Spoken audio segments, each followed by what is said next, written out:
Hello, you wonderful people, and welcome to another episode of Not Too Comic Book. This being a show where I talk about TV shows that are adaptations of comic books. For today's episode, I'm going to talk about Watari-kun is about to collapse, Season 1, Episode 4. A lot of really interesting things went down in this episode, so let's break it down. So we're picking up immediately where the last episode left off, and Naoto has still not been able to kind of mend fences with Yukari, and so he ends up going home still struggling and worrying about that. But then on top of that, it's like, oh, we're going to go to the beach. That means I'm going to be away from Suzu for 2 days. Oh my gosh, she's going to be devastated. She's going to hate me for it.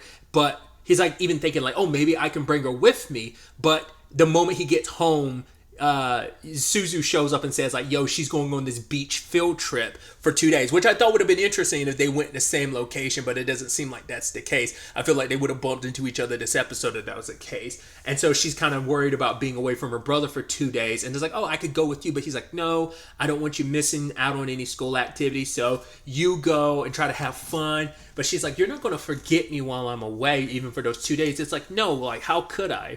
You know? And that's the thing, like, because even later on, when he's at the beach, he's like, I don't know what to do with myself, because so much of his life has revolved around Suzu, especially for the past 2 years since their parents passed away. Like, Suzu's been his sole responsibility, and because he's taken that upon himself, he hasn't really engaged and really lived his life and, you know, had fun and stuff, so he doesn't know what to do with himself now. And it's just like they're so codependent on each other, but they are working on trying to fix that. Either way, Suzu wants to go with Naoto like the next day to buy a swimming suit, and Satsuki wants to come along. I don't know if he actually said that out loud or whether she was reading his mind, but he was like, what? He must have been muttering it to himself for her to be like, hey, I'll go along with you. I need a new swimsuit as well. And he's like, well, it helps because he's like, I don't want to be that dude that's there shopping for a girl's swimsuit. That feels weird. So like having another girl there is perfectly fine. And Yukari overhears this, and she's talking to Toki, and Toki's trying to not set the record straight, but be like, she's like, oh, I know that him, like Naoto and Naoto and Satsuki are dating. And it's like, well, like, did you hear that from him yourself? And she's like, no. It's her, like, putting a lot of presumption. It's probably not even, like, it's a lot of little things here and there, but it's just her being like, well, this obviously means that they're together, obviously, but it's like, she hasn't asked them because she just feels like it's such a far-gone conclusion. But I think it's also the thing of she likes him so much that she's scared to ever hear the answer from him. And so Tauki is like, yo, like, I know you haven't really, like, pursued, like, any type of, like, relationship with a guy since the first year of middle school. And it's like, if you talk to Naoto about it, he will believe you. And I think this is what ties into the end of the episode. I was going to bring it up now, but I'll probably try and wait till then. But because it'll probably be a pretty serious conversation I want to probably have in the context of that. But there's something there that, like, she brought up in, like, the last episode where it's like there's something she wants to tell Naoto, but we never got, like, any inkling on what it was. I think what's the guy's name? Like, Fujioka? Like, I think related to him, but like I said, we'll get to that soon enough. So she ends up chasing them to, like, the mall or whatever, they're shopping the bikinis, but the problem is that Naoto never realized she was there because she was staying hidden, and even when she was buying a swimsuit, they put extensions in her hair because she wanted to be bolder.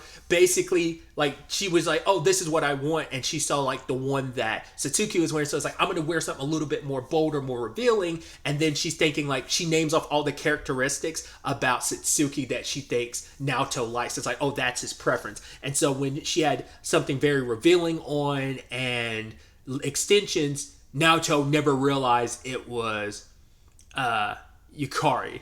So you have Suzu trying on a swimsuit, trying to be like, oh, it's sexy. And he's like, no, cover up and wear something that's going to cover up your belly or you're going to get, like, sick. Satsuki wearing one, being like, yo, I'm a D. I'm barely a D, but I guess I don't have the same as Miss F. He's like, I don't need to know that information. But the really interesting thing is, you know, in very fan servicey fashion, he accidentally opens the wrong dressing room and sees Satsuki naked because he was trying to help, like, Suzu change, but he went to the wrong one. But I thought it was so interesting because she immediately has, like, a reaction. Even he was like, oh. Even he's taken aback because he's like, normally she's like, oh, playful. I mean, she was literally like bending over, kind of rubbing it in my face, essentially, and that's always been her shtick. But now she's like flipping out, and even like he's like, "Yo, you're usually all about joking like that," but she's like, "Me showing off isn't the same as you seeing." That's why I was like, at first I was wondering if she has something about her body that she's embarrassed about. I think it becomes that situation of, I mean, that's what I initially was thinking, like maybe there's something about her body she doesn't like and she didn't want Naoto to see. But it could also just be like the thing of she likes being in control. I was referencing this in something else too, and I'm trying to remember what it was.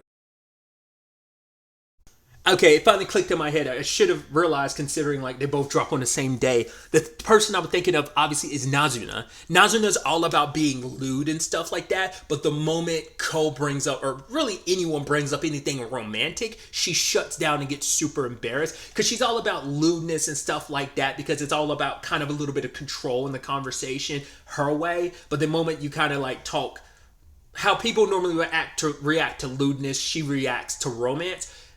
It's almost like that with Satsuki, but not quite. But it's like, it's a thing of like, I show you what I want you to see, but when you see too much, I become embarrassed because I'm like, yeah, I'm flirting with you, I'm kind of making you uneasy, but I never show you all the goods, essentially. So it's a really interesting conundrum of a situation. And so, sadly, Yukari never had an opportunity to show off, but the problem is, like, she's watching Satsuki and Naoto, and Satsuki sees, Yukari, and so when they leave, they end up bumping into her, and she does finally ask the question, "Are you guys dating?" He's like, "No, it's not like that." But she's like, "No, I can clearly tell it is this, and this. I saw you guys kiss. Like, you don't have to. It's okay. Like, you don't have to lie." And then Satsuki was like, "There's nothing going on between us. Basically, because I'm part foreigner. That like, yeah, like." When it's not outside of Japan, like kissing someone is no big deal. She's like, I can kiss anyone, and she kisses Yukari on the cheek to prove a point. Obviously, the kiss did mean something. It means something to Yukari. I mean, to Satsuki. I keep doing that. I apologize, mixing up names.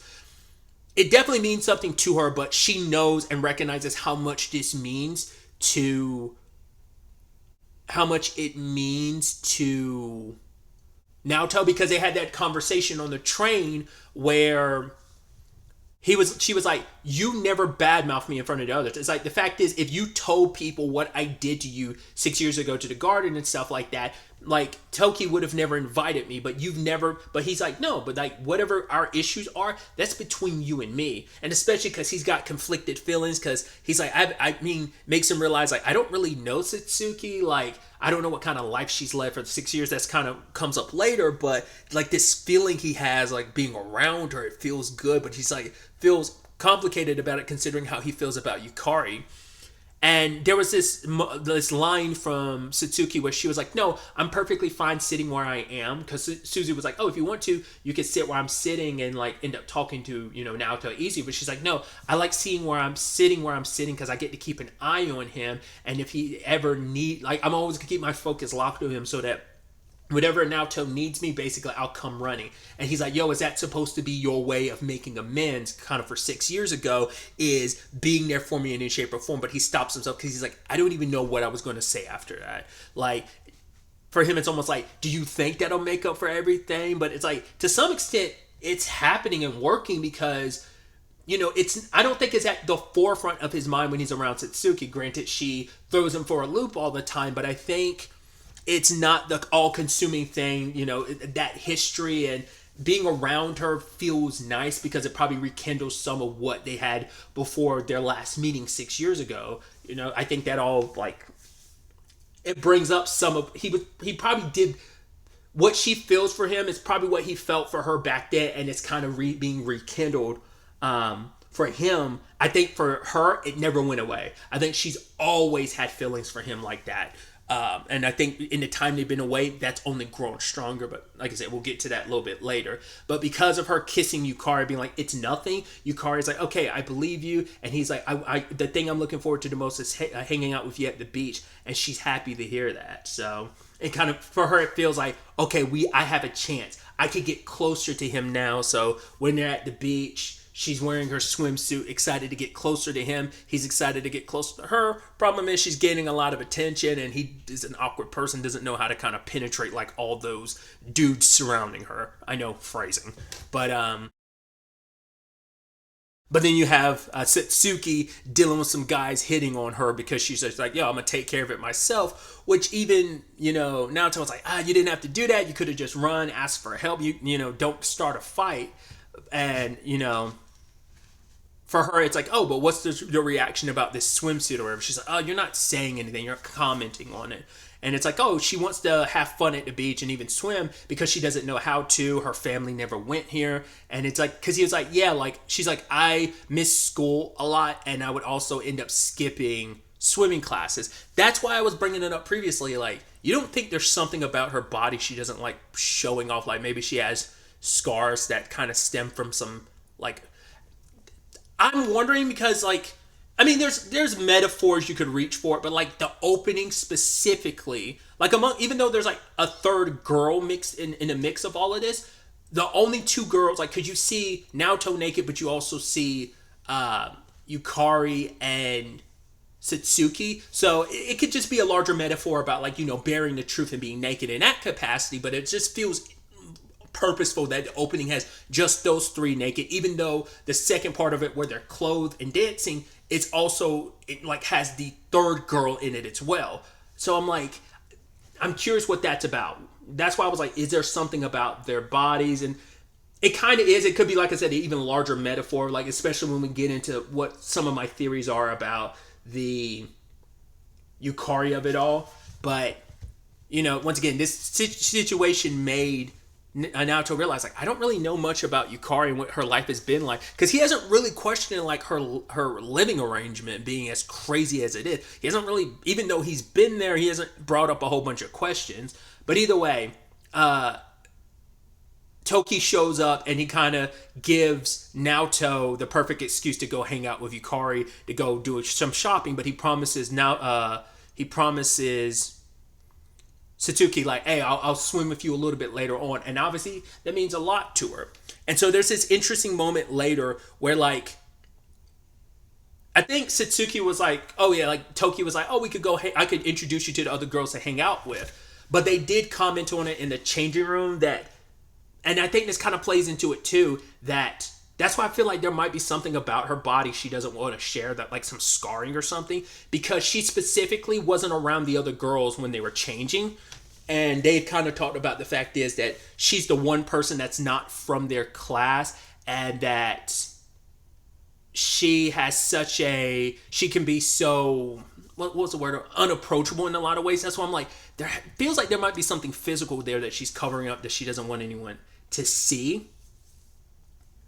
And that kind of, like I say, it kind of leans into I can show you off my body because I get to select what I want you to see. There's certain aspects of my body I don't want you to see, so when you do, it irks my nerves because I don't want you to see that. I want to keep like this air of mystery. I want to keep, there's surprises, because like I want to decide when I show you something about me that maybe I don't like about my body. Like I said, I'm just getting those inkling and feelings, not knowing anything. So, and like I said, I think it parallels interestingly with potential Yukari story. But either way, Toki and Satsuki are having the conversation because he's like, yo, he's like, I'm sorry to kind of butt in. Like, you're in love with Naoto, and she's like, wow, you're straightforward. And she's like, yeah, but that doesn't mean I want to be his boyfriend. And he's like, yeah, I'm sorry about that. Like, if I'd known. But he's like, that's not going to stop me from rooting for those two. It's not like you two are dating. She's like, yeah, it's not like I want to be his boyfriend. And then it's not like I want to be his girlfriend. And then Toki is like, yeah, I wished him well. He's like, it's not like I want to be her boyfriend either. So they're both in a similar situation that they're basically co-signing the people they're in love with getting together. And I think I broached this in like a previous episode, maybe episode 2, that I kind of had this feeling like Satsuki is so in love with Naoto that it's like, I will put your happiness before my happiness because I'm happy that you're happy. So even if we don't end up together, as long as we can be together and around each other, I'm perfectly fine. And that's why I think she's okay with like, I'm going to repair things between you and Yukari. I'm still going to flirt with you and mess with you because I think it's fun. But it's like, as long as I can toy with you by being a little bit like, I I can show how I really feel to you sincerely while making you think it's me teasing you and being insincere, because this way I protect myself from being heartbroken, and I get to kind of convey how I'm feeling about you and be real about it and keep you close even if we don't end up together. And I think Toki might have that same point of view. You know, like he might have had feelings for her. Maybe they've dwindled, and like, but I think it is the thing of like, I want to protect you and I want to be by your side, even if I can't be with you. So it's like, I will sacrifice my own happiness, because maybe in both their cases, I know like Naoto can make Yukari happy, or Yukari can make Naoto happy. And I want to be the person that makes you happy, but knowing that someone's there to make you happy, I'm happy about that, no matter how much I have to sacrifice of my own heart and feelings. So that's the inkling I got from that duo, which I thought was kind of an interesting development. Like I said, I already kind of got that vibe from Satsuki. I was slightly catching those vibes from Toki about Yukari, but I wasn't fully sure, and this kind of confirms that. But yeah, he had set them up to go have dinner together, and you know, they're going to eat stuff. Initially, like, shaved ice comes up, and she's like, well, he's not much of a sweets person, and she wanted to kind of have something more sustainable, like something like an actual meal. And it's like, oh, we can share the shaved ice, and she's so cute, looks great in her swimsuit, but he's trying to once again be that pure image version of himself that she believes him to be. So obviously they're getting a lot of like attention. There's these guys that kind of make some unnecessary remarks about Yukari, about like, yeah, she's got this good girl image, but he's like, yeah, she's the probably type of girl that kind of, without, I don't think they said this specifically, but it's kind of in the vein of like, yeah, she probably sleeps around and breaks a whole bunch of guys' hearts. And that was like a trigger for her, and she was like, oh. And so, you know, luckily Naoto took her away, but then along the way they ran into a guy named Fujioka, which is like the guy, or Fujioka, and he's the guy that she last got interested in back in middle school, that their first year in middle school. And in that sequence in the past, he's like, hey, I'm not like every other guy, so I want to blank you. We don't get an answer. So it might be a thing of we should hook up, like, in either sexually or date or whatever. And she kind of immediately shuts down. She can't really talk to him and look at him, and like the deadness in her eyes afterwards. And then she's like, yeah, I'm gonna go back to the hotel and rest. So this is what I was going to talk about earlier when I was like, I think there might be something darker at play here. There's a manga I read a long time ago called G.E. Good Ending. I actually want to look it up and see like when the serialization was. Okay, so I looked it up. It was published it was serialized from 2009 to 2013. Basically, one of the main female protagonists, she had a kind of a PTSD situation and trauma associated with getting intimate with someone. And I don't want to go into too much detail about it because it's a prominent part of the story, because initially you don't know what it is. You can assume, you're like, is it this, is it that? Immediately I'm going to say, like, it wasn't a sexual assault situation. It feels like it might be, but it's like circumstances that kind of gave her trauma associated with it. So like when her and like the main lead protagonist, the male main protagonist, are like hooking up, like about to have sex, she freezes up and she panics and like has like a PTSD moment. And because of something related to a previous ex, it's a part of the story, it's a part of her progression and learning the truth about that throughout the story. But I'm wondering if a similar thing happened to Yukari, where this is where it's going to be a complicated thing. So I do apologize for like spoiling this, but I think it's important, the parallel I'm trying to draw. Essentially, I can't remember the full context, if it was like a video of them having sex or whether it was just pictures or video of her naked. I don't remember. I'm pretty sure like when they were getting intimate or she was stripping down in front of him, like his friends were nearby filming her. And basically it got spread around and it caused like trauma of like, oh, people knowing that, and like such an intimate moment was videotaped. And so there's layers to that I won't go into, but there's a little bit more to the situation. It's not fully what you think it is, but either way, that part of it is. And I'm wondering if that's what happened with Yukari's situation of she got close to this guy and he's like, right, I'm not like the others, you know, legitimately just saying shit just to kind of get with her. And that's why I'm like, I don't know if they actually had sex or they came close to it. And what if he's been running around, like, and this could fall, this could go a multitude of ways. It could either be like he's been running his mouth, making it seem like him and Yukari did sleep together, or he just let that run around and never bothered correcting it. Either someone else spread that around and that's not on him. Because Toki kind of had a certain reaction when he found out Fujioka was there, and it's like, he immediately was like, Yukari. So he knows a lot more because they've known each other for a very long time. As we learned, was that last episode, or it was either episode 3 or episode 2, we learned that they've known each other for a while, going to the same school for a while. But her reaction makes me feel like there's something there. That's why I go back to the whole them being naked in the intro, them being the only 2 girls that are naked in the intro, and that it's also Naoto, but it's they're the ones that kind of have the most trauma to bear and that they're dealing with, and like I said, this kind of bare naked truth, and bearing it all and being comfortable enough to face this kind of naked truth. It feels like it could be symbolic in that way as well, but that's just the inkling I get, like I said, about Yukari and Satsuki having some kind of, maybe not fully sexual trauma, but something like some intimate trauma issues, because we also don't know what Satsuki's situation is, like the guy Suzu saw her leave with all those years ago.